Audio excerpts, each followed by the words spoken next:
My name is Sanjay Manney.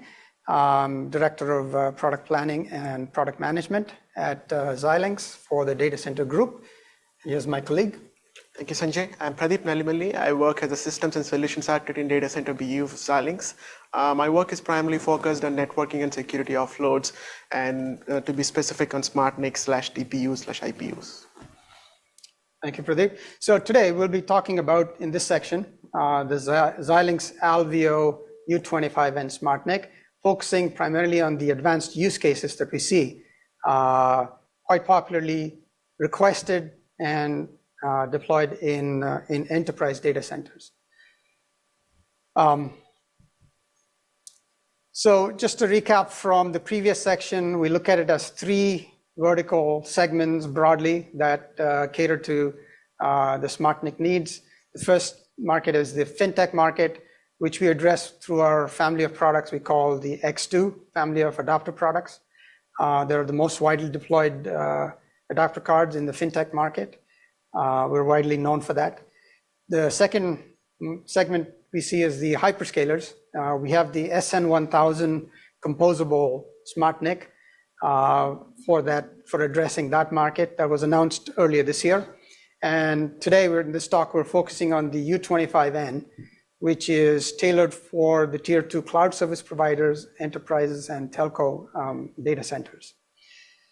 So we're going to focus on 4 use cases, given the constraints of time today in this talk. But the U25N is capable of many other such types of offloads, but we'll focus on these 4 because these are interesting to talk about today. The first is the use case of OVS Acceleration. OVS is Open Virtual Switch. This is the foundation or the centerpiece of what's known as software-defined networking. This is basically the switch that connects up all of the virtual machines within a server and across servers over a network. So it enables true software-defined networking. As part of the software-defined networking theme, network functions, which were previously deployed by way of specialized appliances or expensive, switches and routers, can now be built in software modules, and that is called in the industry as NFV, or network function virtualization. So this avoids the need for deploying purpose-built single-function appliances in the network. So OVS, or Open Virtual Switch, is a way of orchestrating these network function virtualized services within the data center. So we'll talk about how the U25N contributes to accelerating this use case. The other use case we see quite often is IPsec Acceleration. This is all about layer 3 security, building secure tunnels using technologies such as VPNs, or virtual private networks, that are deployed through gateways. And the idea here is to protect the confidentiality of the data that's traversing over public networks. As an example, when we went through the pandemic over the last 2 years, there's been a massive increase in the number of these secure tunnels being established between home offices and the enterprise to access all sorts of workloads that are deployed in the enterprise data center. And we've seen this mushroom quite a lot, and there's a lot of interest in enterprise data centers to accelerate and offload these capabilities onto SmartNICs. The third use case we'll talk about is Firewall Acceleration.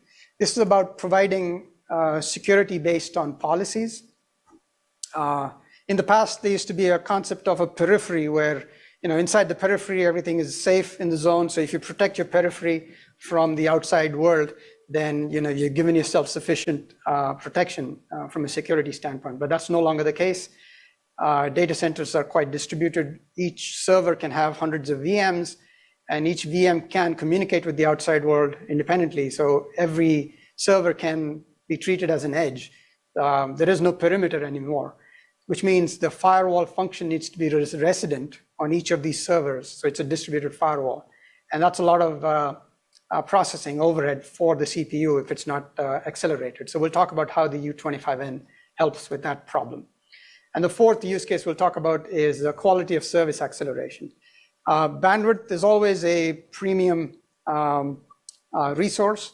There's always a need for more bandwidth, but what you want to do is being able to use the bandwidth very effectively and efficiently, and that's what QoS allows you to do. It allows you to differentiate different traffic types and give them service level guarantees, service level agreements. And this aids in things like supporting subscription-based services, isolating traffic so that one type of traffic doesn't interfere with other types of traffic, gives the network more predictable performance. But that's a lot of work for the CPU if it's done in software. Again, we'll talk about how the U25N can accelerate these functions and offload the CPU from these tasks. But before we get to the use cases, we should just take a deep dive into the U25N architecture as a reference, and we'll see this repeated in each of the use cases so we can understand exactly how U25N contributes to it. So at the bottom, you see that black bounding box that surrounds 3 different processing engines. There's the X2 Ethernet controller that's built as an ASIC. It's a fixed function, highly efficient, power efficient implementation that does all of the standard NIC offloads. And that interfaces with a standard upstream driver to the host, where the host can support all of the VMs and all of the applications running in it. But more importantly, there's a lot of control plane modules, standardized control plane modules coming from the open source world, which we'll talk about, strong SWAN, NF tables, OpenFlow. These are things that developers are quite used to. And what you want to be able to do is use those standard control plane modules without any code changes to take advantage of acceleration functions. And we'll show you how we do that with the U25N. And then coming back to the bottom right of the picture, you have the FPGA complex, which is basically programmable logic that you can program quite easily without having to do a tape out of a silicon. And also associated with it is some embedded ARM cores. So we use the programmable logic to give you the adaptability, almost as adaptable as software, but giving you the performance of hardware. The embedded ARM cores are used for implementing software agents that communicate with these control plane modules in the host, these open source control plane modules in the host. And these agents serve the purpose of translating the messages from the standard modules in the host down to hardware abstractions within the U25N, so that we can offer what we call transparent offloading and acceleration of networking functions. So with that, let's dive into the use cases. So the first use case we talk about is the OVS, Open Virtual Switch Acceleration. As you can see here in the picture, the bottom of the picture is showing you where the standard NIC functions reside. The OVS data path is typically done in software, if it's not accelerated in a kernel module implementation. And it communicates with the hardware through a NIC driver. And then the kernel OVS data path communicates with the application and the user space control modules through standard interfaces and APIs, such as NetDev, and in OVS it's called vSwitchD, and so on. What we do with the U25N is we move the processing of the OVS data path into the SmartNIC itself. And this gives you the benefits of the CPU, not only the CPU being offloaded, but you can sustain higher throughput. In fact, we can sustain line rate throughputs in all of the acceleration functions we're going to talk about today. You can even have multiple instances of OVS deployed within the SmartNIC. It can support overlay networking such as VXLAN, L2GRE, and there's this important concept called service chaining. We talked about network function virtualization, which is different networking functions that are modularized in software in each of the host, in each of the server. But then those can be accelerated as well. And you can use the OVS data path to orchestrate the movement of packets from one network functions to the other and chain these processing stages appropriately to achieve a bigger pipeline of offloading functions. Network chaining is done very nicely through this offloaded OVS data path. And all the while we preserve the standard interfaces to the host. So SRIOV is a high performance interface from the driver to the networking hardware, the SmartNIC hardware. And if you'll notice the comparison between the two pictures on the left and the right, everything above the kernel module pretty much stays the same as far as applications and developers see. And in that manner, we're able to offer transparent offloading of the OVS data path. Pradeep, if you have any other things you might want to add that I missed out on this. So I got a question for you guys. Sure.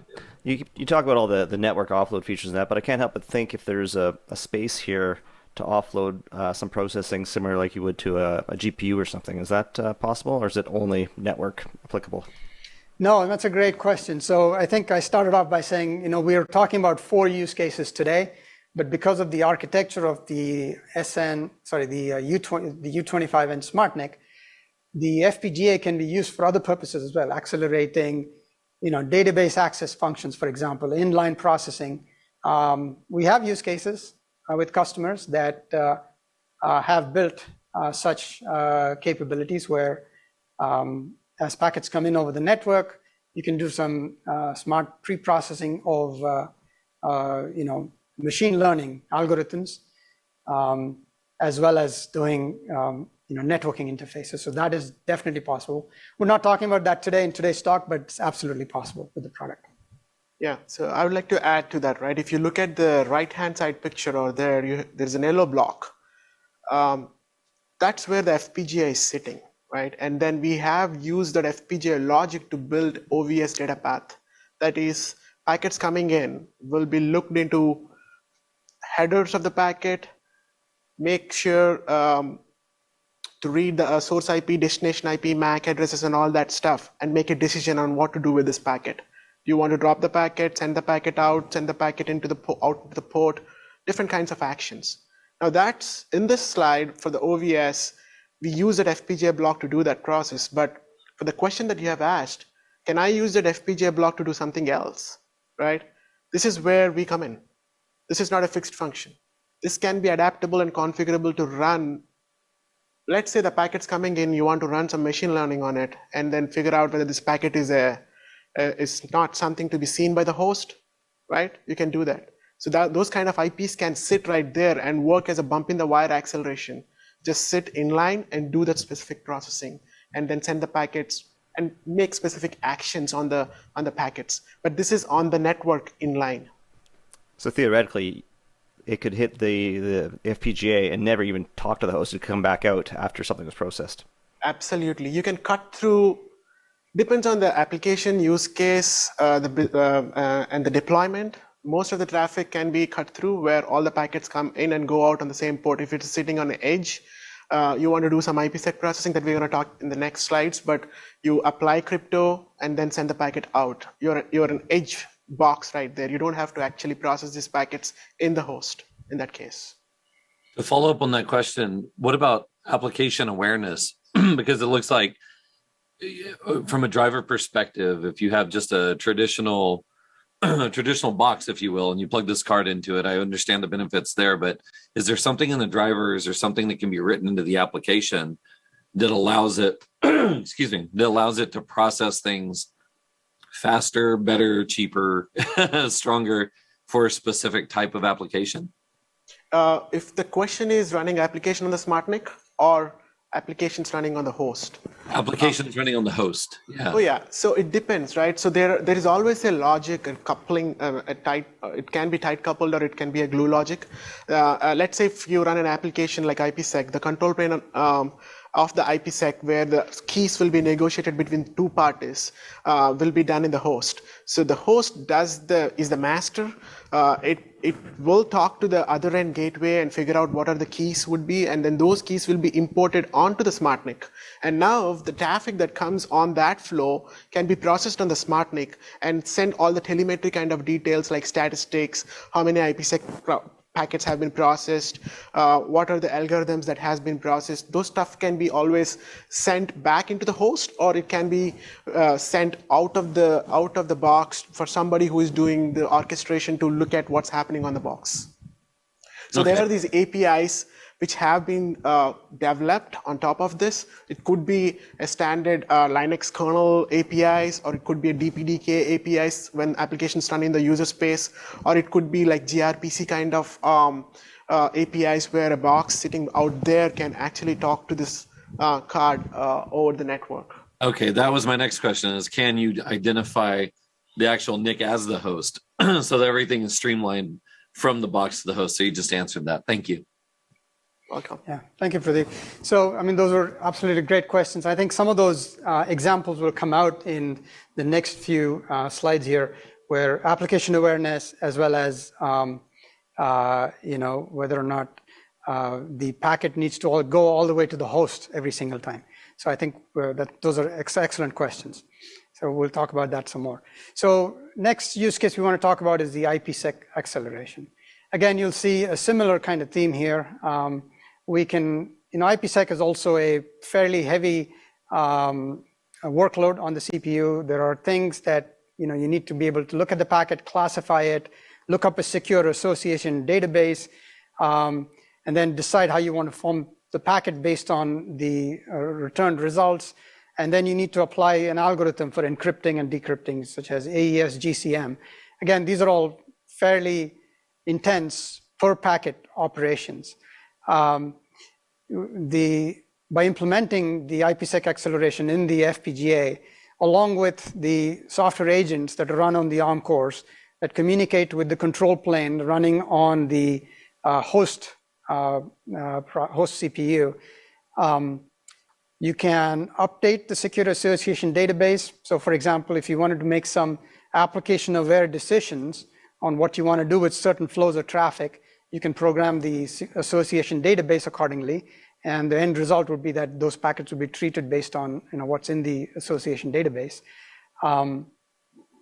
And you'll see the difference between what's called a slow path and a fast path processing. We have an animated view of how a packet goes through the system, and you'll see exactly that the purpose of offloading is that you don't need to send every packet to the host. The hardware can handle all of it without losing the compatibility and configurability that the software control plane, standard software control plane offers. I think, the bottom line is, offloading gives you the benefits of relieving your CPU, lower power, lower cost, higher performance. You can get line rate without compromising any of the adaptability, programmability, or the compliance with the standard software modules. Oh, yeah, go ahead. Sorry. So in the previous slide, right, I think Sanjay covered it pretty well. Imagine that on a 25 gig line, you get 37 million packets per second. And every packet has to go through IPsec processing, meaning you need to look at the packet, do some crypto processing on it, and then do some overlays like adding or stripping the headers, and then send the packet out, right? So if this task has been done by the CPUs, we have seen that we have run it in software and versus hardware. The CPUs are very highly burdened because we have seen, like, once IPsec is enabled, you see at least 8 to 12 cores are completely overwhelmed running this IPsec processing. So in this case, on U25N, we are offloading the entire IPsec processing with we switched. I don't know if you have seen that picture where there's OVS IPsec as well sitting right there. So you can do the crypto as well as switching on the SmartNIC at line rates, completely relieving the CPUs on the host. That's one good point that we need to take away from the slides. Thank you, Pradeep.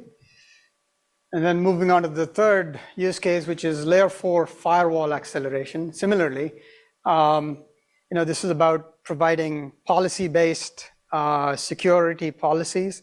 We have a hardware engine implemented in the FPGA along with the associated software agents that communicate with standard open source control module. In this case, it's NF tables. One thing I want to highlight here is that we actually implemented this using a high-level programming language called P4. Xilinx has its own development environment called Vitis Networking, which allows you to write code at a high-level abstraction in P4 syntax, and that code gets translated into RTL that can be compiled into the FPGA as a bit stream. So you don't have to be a FPGA programming expert, or we have high-leveled that experience to a standard P4 language as well, along with the tool to go with it. So this is one example that we've used internally to deploy a layer 4 firewall, but customers and developers can add their other interesting capabilities and enhance what's already there as well. So anything else you want to add to this, Pradeep? I think you have covered. So pretty much the firewall is a use case on every box these days, right? Because as Sanjay mentioned, you have multiple compute instances running. I have my financial department guys have a VM spun up on the same host, and then there is HR, there is legal team. We don't want the packets actually going from one VM to other VM without having the appropriate permissions, right? You should have some control, and that control in the conventional world will be done by the IT guys, and it has been completely implemented in the software. Where in U25N case, we have offloaded that firewall, which has a bunch of tables, they call CAM tables, and we used P4, as Sanjay mentioned, which is a high-level language to express what you wanted to do on every packet that is coming in. It is much more easy, flexible language that people are using these days, P4 on switches, on SmartNICs and DPUs. So we use that to actually implement the firewall by itself. And then the packets, the rules will be standalone on that, and packets once hit, you make a decision whether you want to pass the packet or drop the packet or send some statistics into the host. This is one of the use cases that we see people has been using it in software but wanted to offload it onto the SmartNICs. Okay, thank you. And then the fourth use case is quality of service. So the quality of service is an overarching need. It takes into account, scheduling of traffic. You need to be able to shape traffic. Not all traffic is treated equally. This is based on looking up a specific headers in the packet called, type of service headers that are set by the application, and the application decides, I'm very important, or I can live with whatever bandwidth you can give me, or something in between that could be weighted based on the type of application it is. So a complex algorithm needs to be followed to maintain a buffer, queues, fill levels, providing credits to ensure that a proper distribution of bandwidth is allocated across all of these in real time as packets are flowing through. It's a fairly heavy task for software or running on a CPU to keep up with. That can be very nicely offloaded to the SmartNIC, and we've developed that as well. This is one area where, in general, pretty much all applications can take advantage of. This is, basic networking functionality that benefits pretty much all applications. Anything else you want to add? Yeah, I think QoS, as Sanjay mentioned, is the quality of service, and we have worked with a couple of hyperscaler customers and a couple of enterprise customers who are actually needing to have this implemented in the SmartNIC, because this is one of the very CPU intensive job that I see in Linux kernel, right? When you actually have to send these packets out based on multiple of queues, and you need to shape the traffic, rate limit the traffic, and then make sure this queue has a committed rate. I pay what I get and then that is what I get, right? If I pay for 10 gigabits, I only want to get 10 gigabits. If I pay for 100 gigabits, I get 100 gigabits. So you need to have that granular control of the traffic that is going out of these boxes through this QoS mechanism. And if Linux kernel has this hierarchical token bucket implementation in the kernel itself, which is very robust and completely reliable framework, but then it actually takes a lot of time and cycles in the CPUs to shape this traffic that's going out. And we have implemented that on U25N SmartNIC, and it can be scalable to multiple number of queues as well. And it is one of the primary workload that we think will be helpful for the customers. Excellent, thank you. So, and then finally, Pradeep put together a nice packet flow on, for one example. So in this example, maybe you want to walk through this? Yeah, sure. I can click it. Yeah, so this is like standard. Let's think about these two boxes on the top are like some gateways, shepherding a data center or a small data center or a small office. And then all the packets that goes, has to be switched to the right functions and then apply IPsec. This is the example that I talked about before in the slides, where the MAE stands for the match action engine, which will do the matching on the packets coming in and parse the packets and then do an action on it, which is match action engine that does the OVS.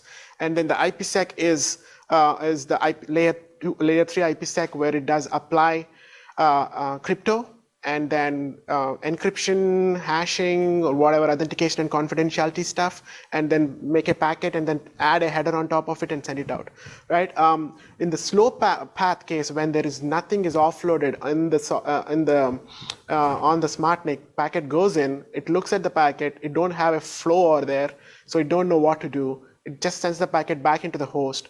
The host has a bunch of control plane applications, looks into this packet, figures out where this packet should go, what needs to be done to this packet, and then learns the flow. And then in this case, there is a GRE tunnel, and then the packet has to be encapsulated with a GRE tunnel, and then send the packet out. Now, once this is done, now the MAE and IPsec blocks on the FPGA gets warmed up, and it gets these policies or the flows and then written into that block.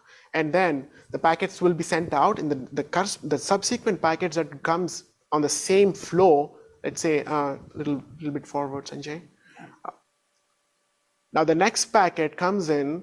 Now the MAE has a rule on what to do with this packet. Now this guy will do encapsulation as well as figures out, oh, this packet needs to be applied IPsec and then sent out of the next port. So it will do that. It will send to the IPsec, and IPsec will encrypt it.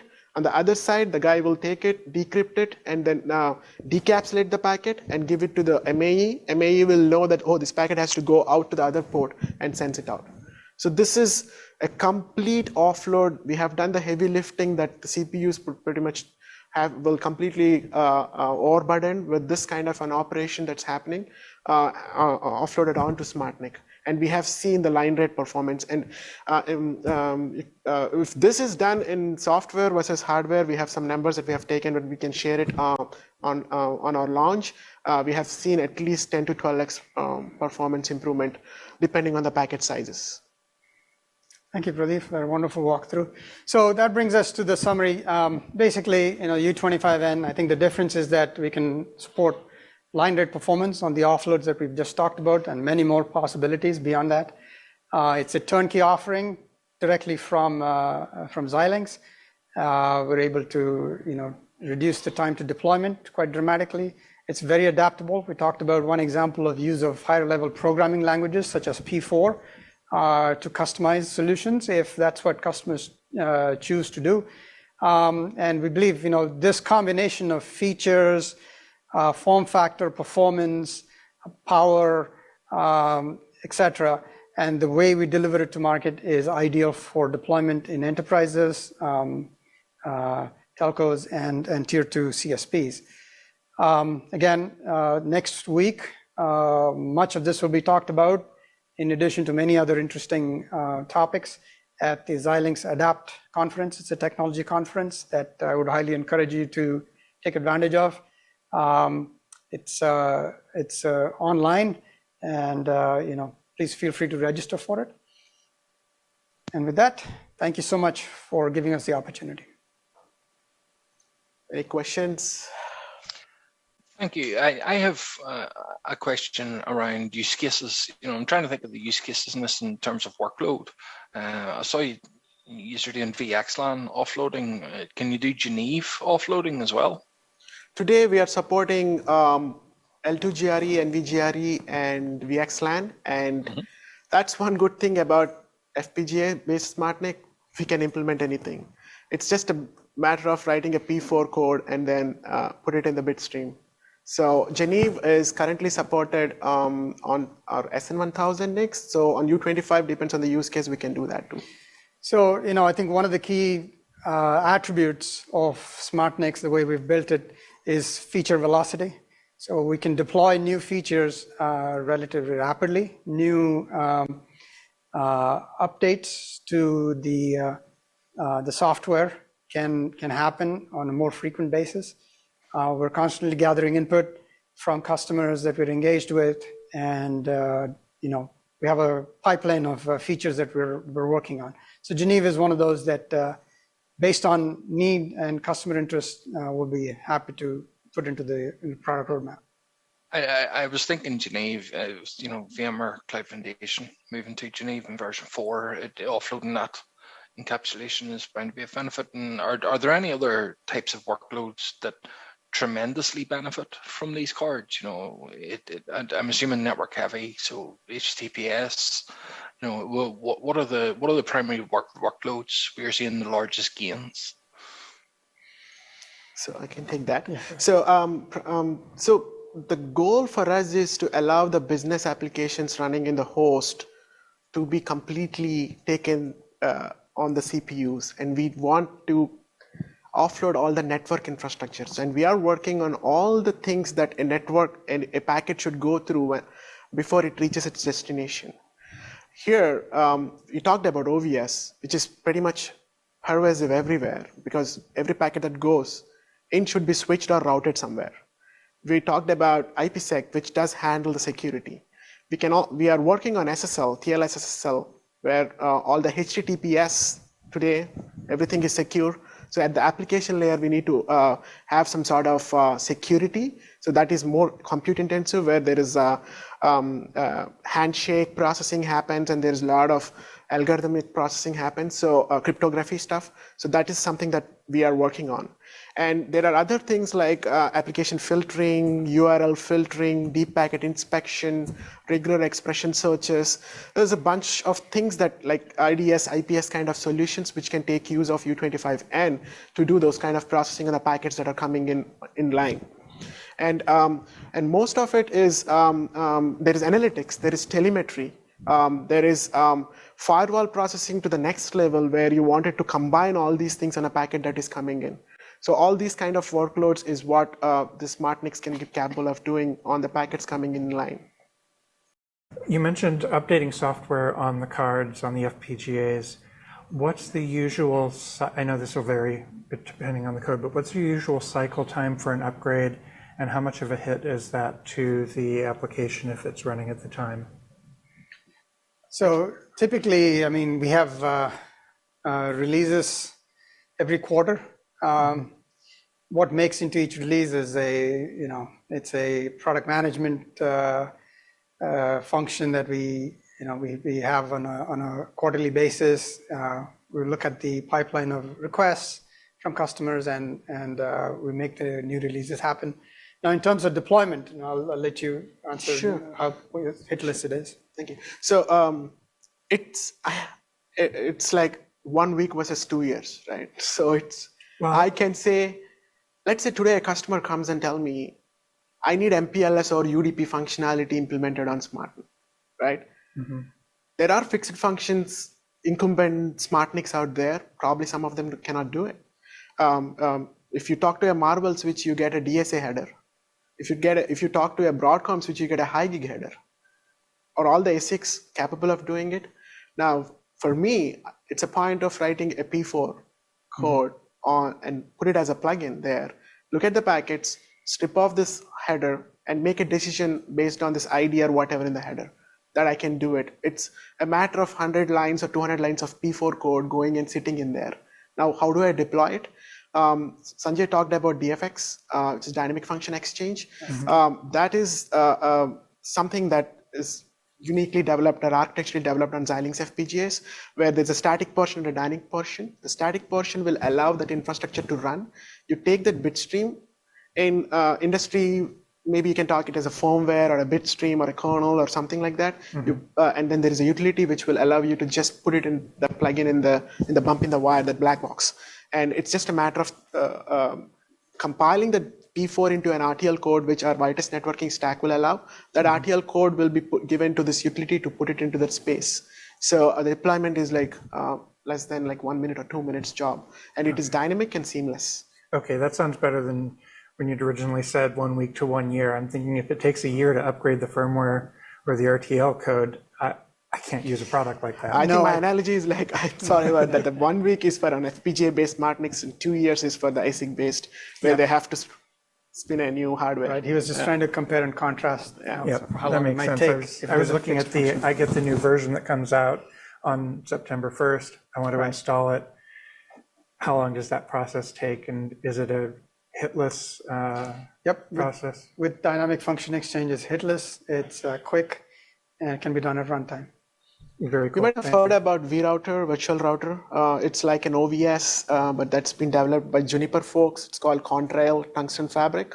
It's open source. We have done it. We have took it, and then it's like another a switching stack that most of the clouds and enterprises run today, who don't like OVS or maybe for various reasons. But we have done that as well, which is not covered in the slides, and we have done it in the less than 3 months of development cost. Okay, cool. Thank you.